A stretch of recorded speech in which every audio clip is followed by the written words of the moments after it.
Afternoon and welcome to Toronto Police Headquarters. I'm Constable Jennifer Sidhu.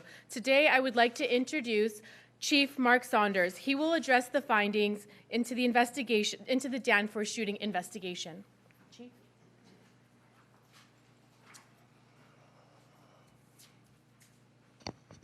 Thank you, Jennifer. And before I begin, I just want to say a big thank you to all of the men and women, sworn and civilian, that were involved in this investigation.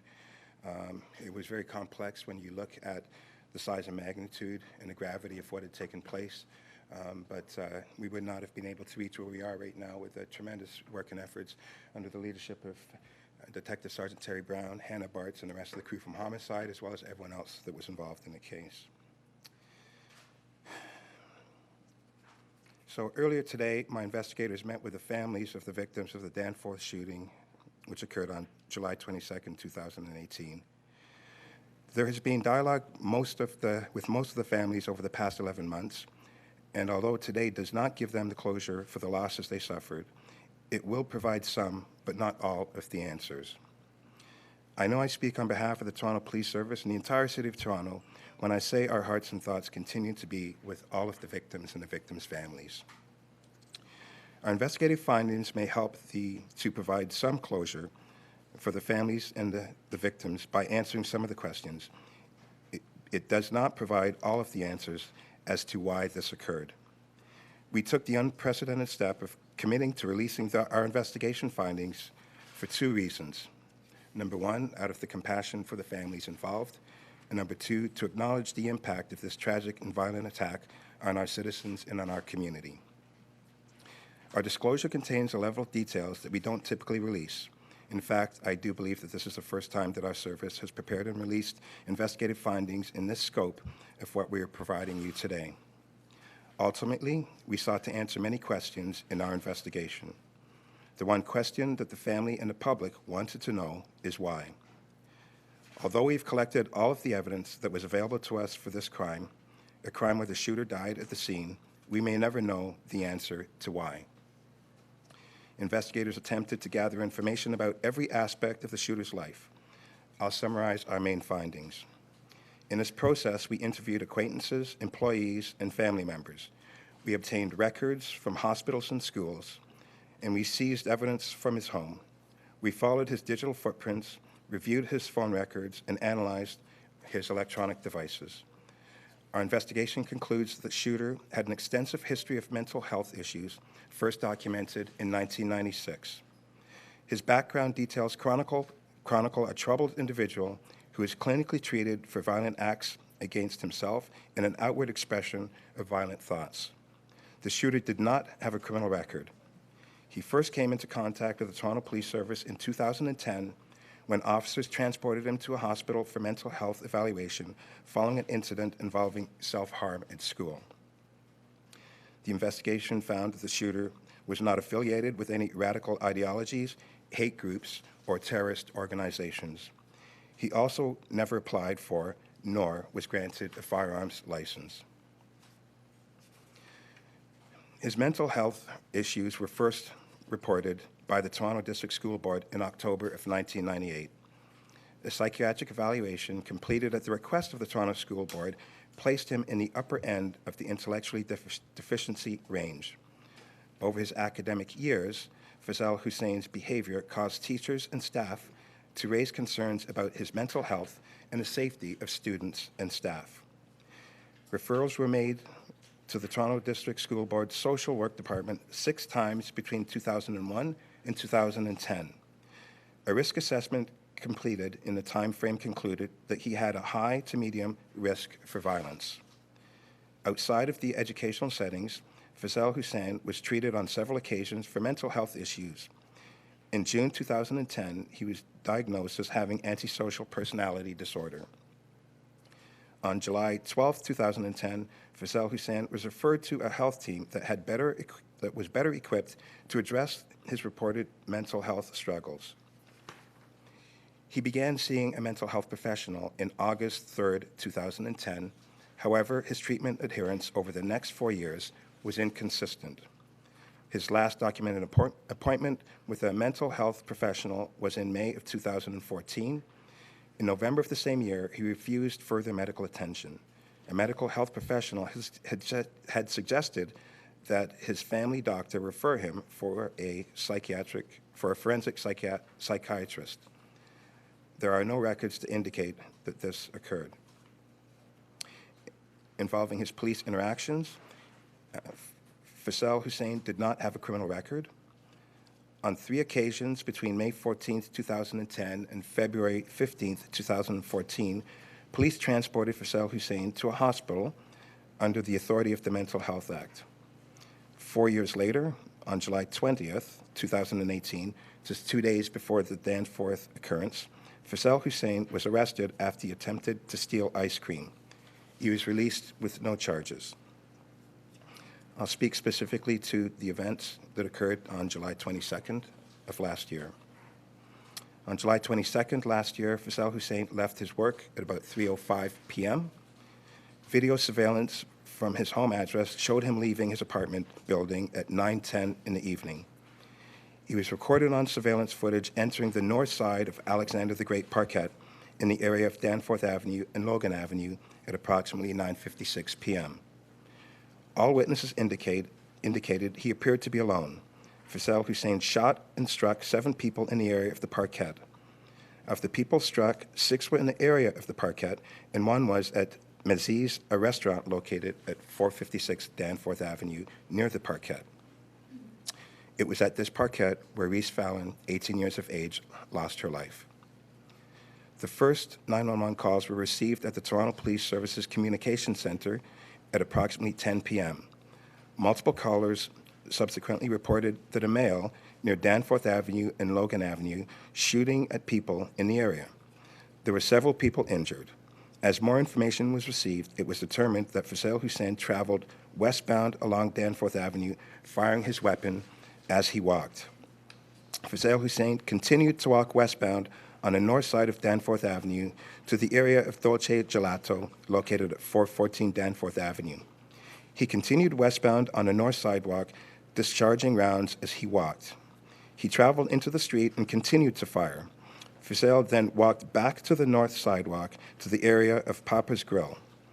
Witnesses reported that Faisal Hussein stood on the sidewalk directly in front of Papa's Grill, located at 440 Danforth Avenue, and discharged numerous rounds into the restaurant. 1 victim was struck at this location. Numerous spent cases were recovered along the north sidewalk of Danforth Avenue between Papa's Grill and Dimitri's Cafe.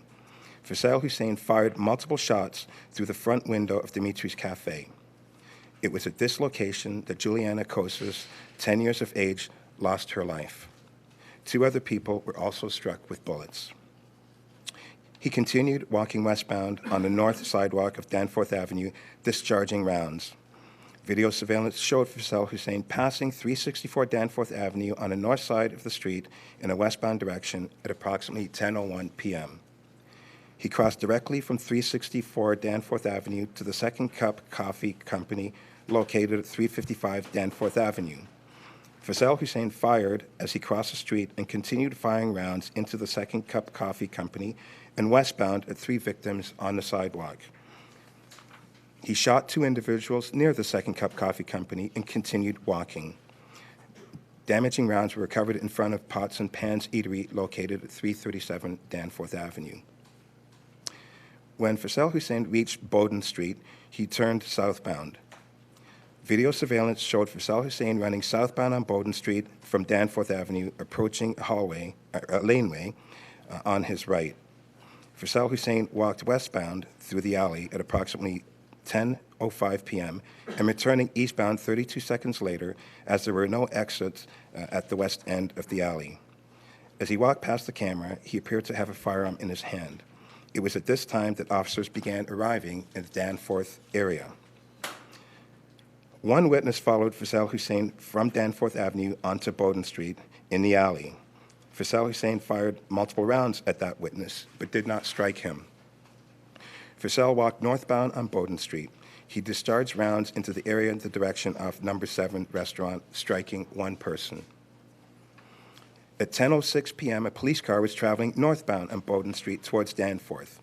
At this time, Constable Zhu and Constable Duncan observed Fazel Hussein firing his handgun. Fearing for their safety, they both fired back. A short time later, Fazel Hussein was found deceased on a sidewalk in front of the Danforth Church located at 60 Bowden Street.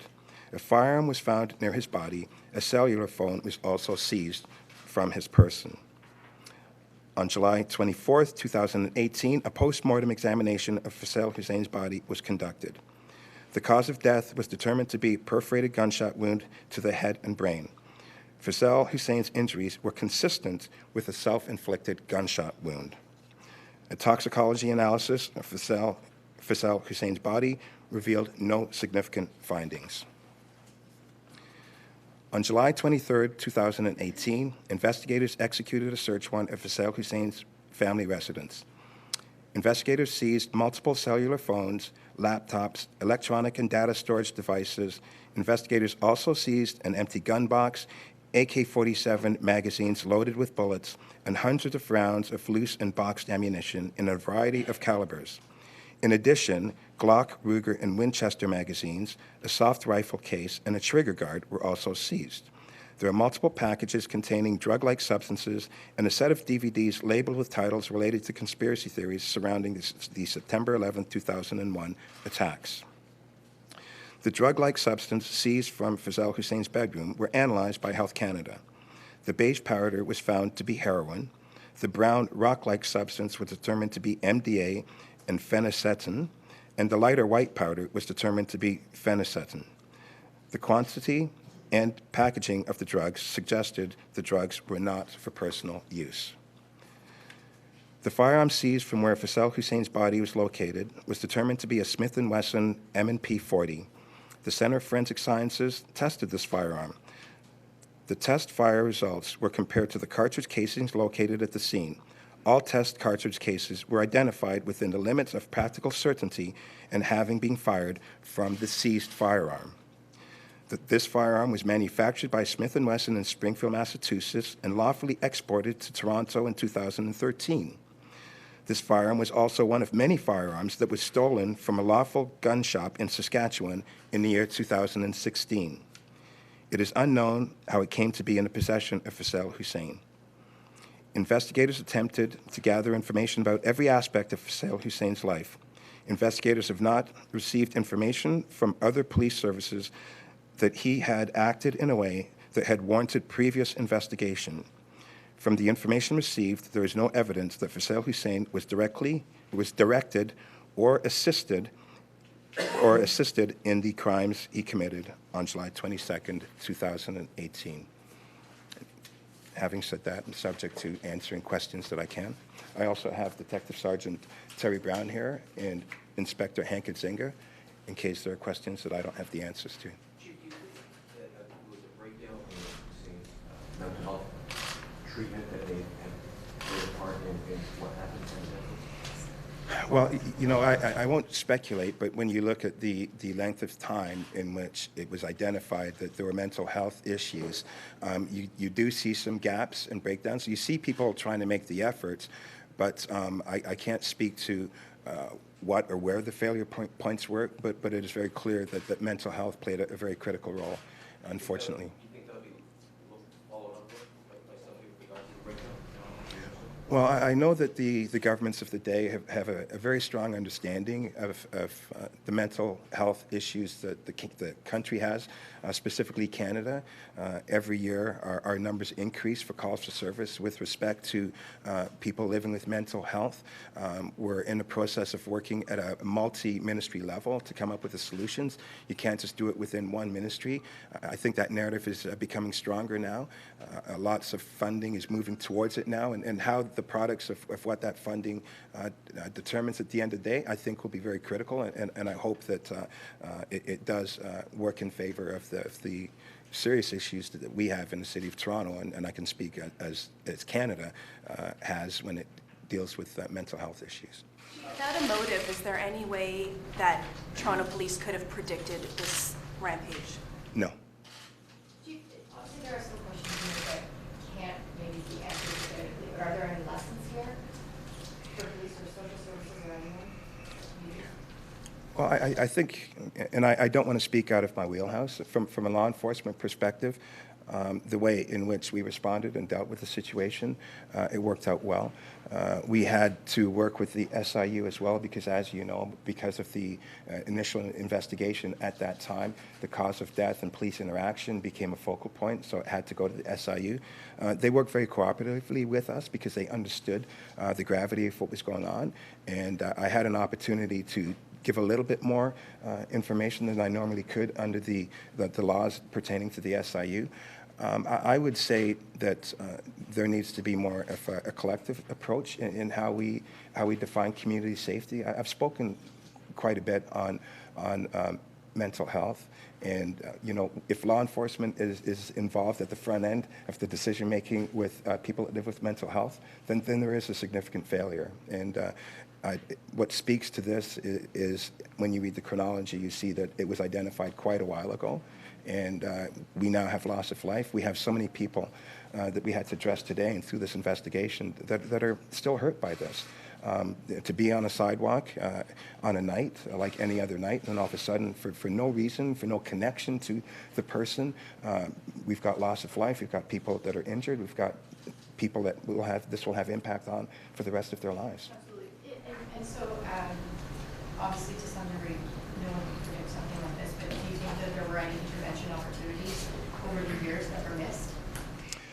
Well, it does speak to that. I won't go into the depth because I wasn't there at those tables to have those discussions, so I don't want to even take that chance.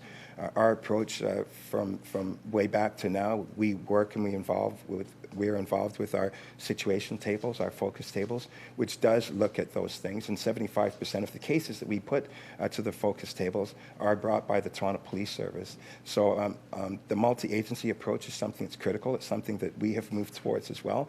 But we're only one entity of that multi-agency approach. And so the investment and hopefully the opportunities will increase for more agencies to be an active part from a preventative and not a reactive piece when it comes to that.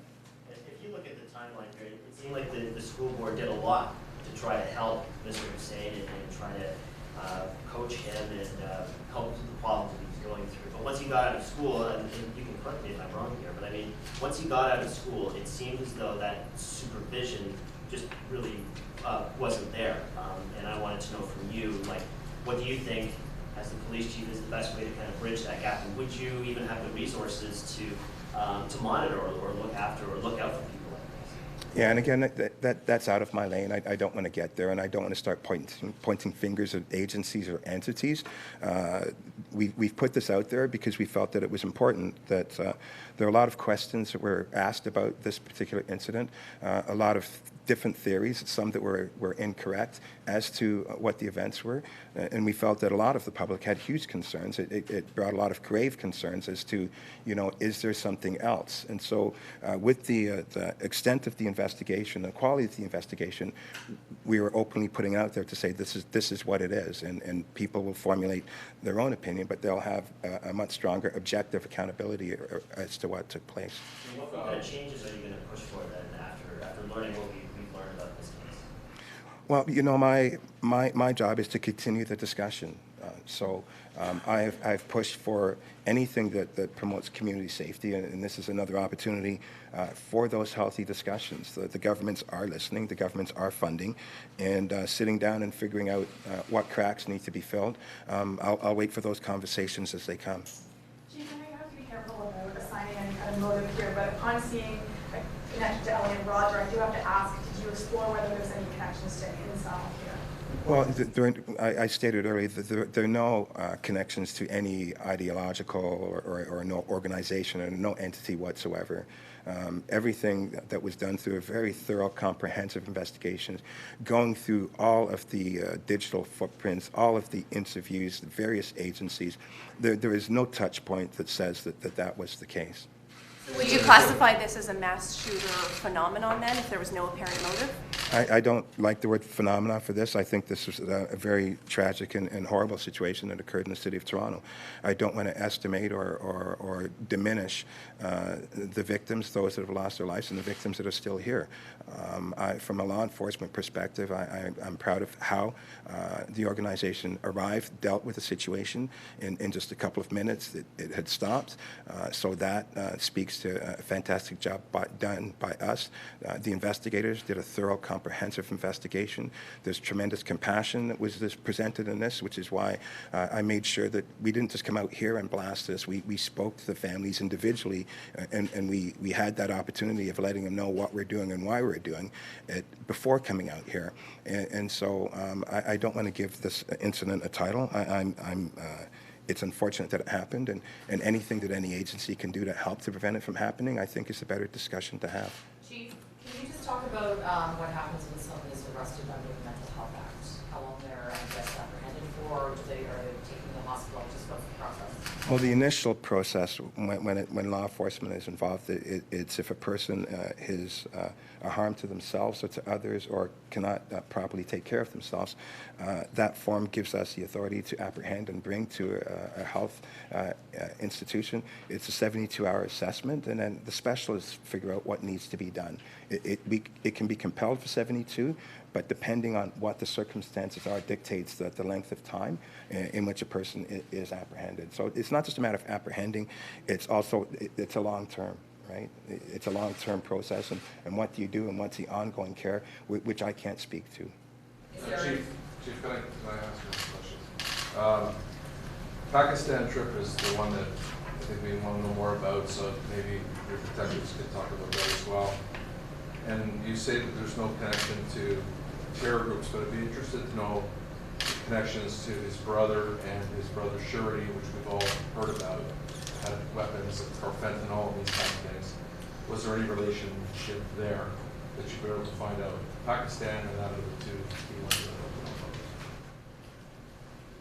up. With regards to travel that he may have taken, some countries don't have any digital ability to pull things up to say when people have traveled or not traveled to. So we did reach out to countries to try and figure out when and how often he traveled. Unfortunately, because it's all hand bombed, they weren't able to provide all that information.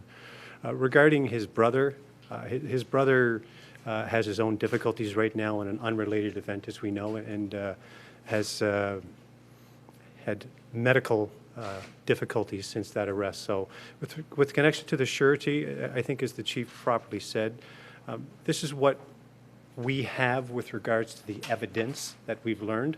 We're certainly aware of associations with different people, but there's been nothing that we have gleaned or learned that suggests any connection with Mr. Hussein and anyone else in relation to this event proper. So the weapons that were found in the apartment, and obviously the weapon that was used in the tragic event, do you have it? I don't know if you've covered that or not, but did he purchase this, or how did he get this in? And were those his arsenal that was in the apartment? So that's two-pronged. With regards to the firearm that was involved, as we've already heard, it was from a gun shop that was lawfully placed in that gun shop in Saskatchewan. That firearm, along with a number of other ones, were seized. We don't have a nexus on how that got here as well into Toronto. There's nothing in that investigation where there are persons of interest or suspects that we can look at and associate it to Mr. Hussein here in Toronto. Now, that being said, it's been my experience.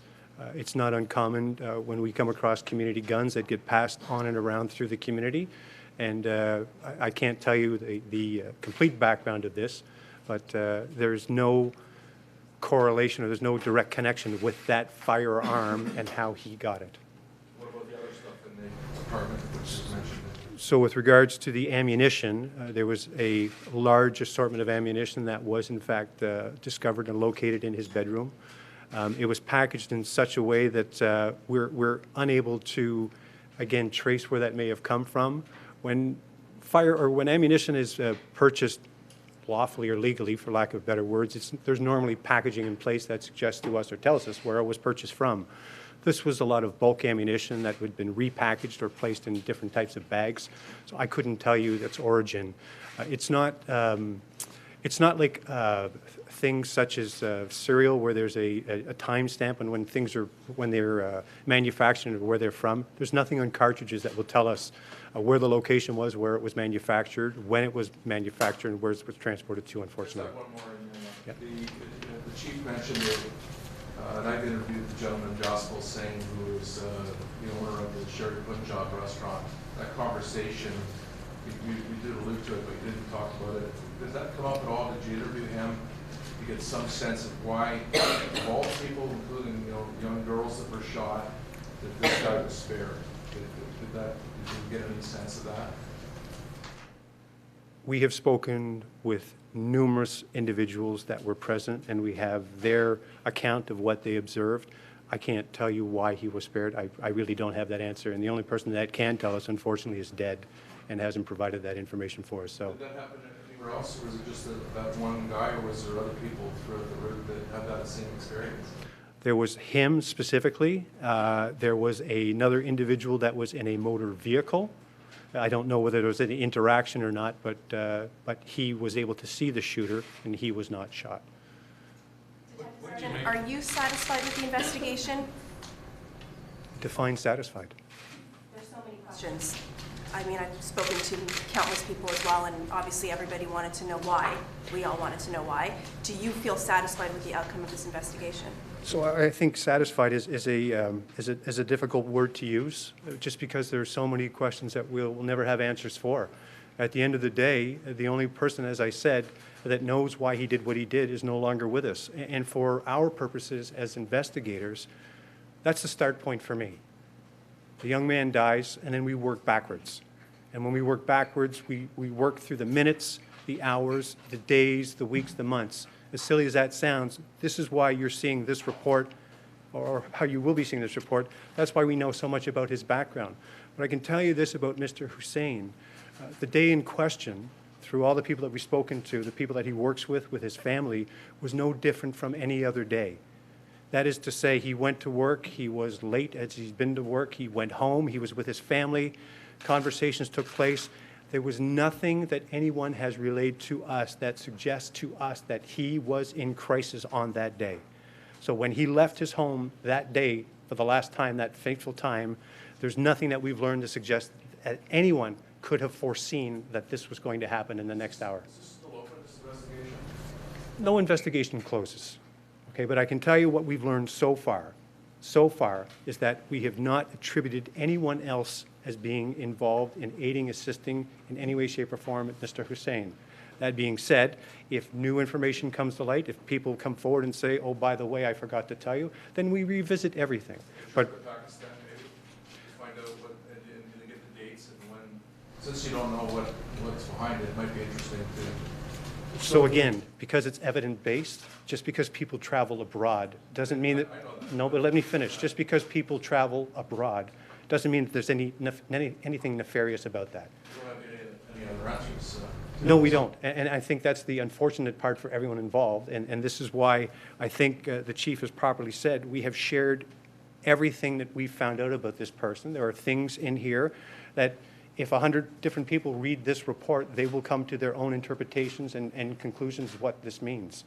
It won't change. Bottom line is that the investigation, and there's some new evidence because of this news conference today. Yes. You will be there. It means getting on a plane, you'll go on a plane over to Correct. Pakistan. If there is a reason to travel somewhere, if there is a reason to speak to someone, then that will be done. I can assure you of that. What do you think of what you found on his computer about Alec Massian? I'm sorry?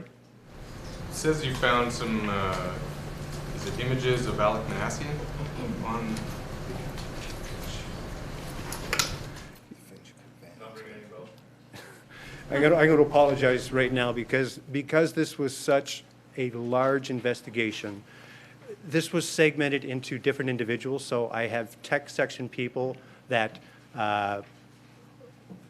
examined and obtained information for us. I'm certainly, it's not ringing a bell right now, and I apologize, but certainly I'm aware of everything that's in this report. Again, I will finish it this way.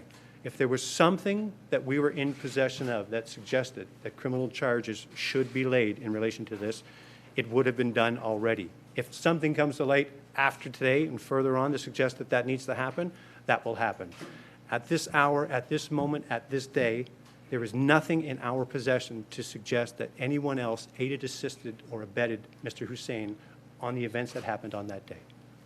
Okay, thank you. Thank you.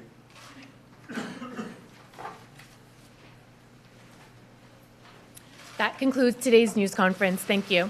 The report is available online on the Toronto Police website.